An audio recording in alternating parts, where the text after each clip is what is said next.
Under Article 3, an instrument is considered paid when someone obligated to pay the instrument makes payment to someone entitled to enforce the instrument. Generally, payment results in the discharge of the payor's obligation.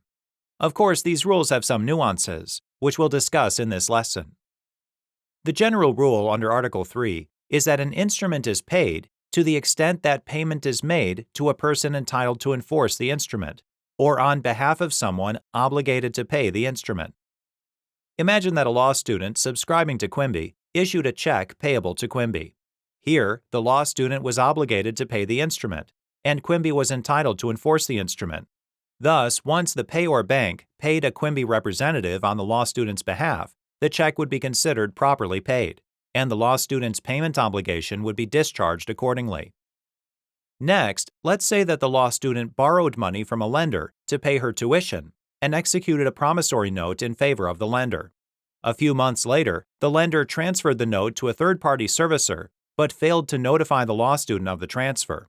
If the law student continued to pay the lender, would those payments count under Article 3?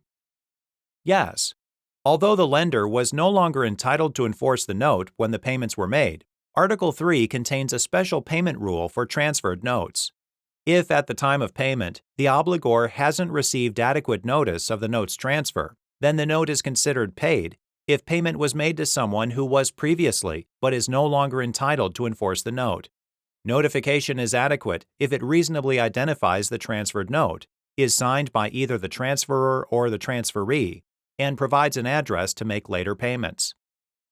In our example, the law student never received notice of the note's transfer. Thus, because the lender was previously entitled to enforce the note, the law student effectively paid the note under Article 3, and her payment obligation was discharged accordingly.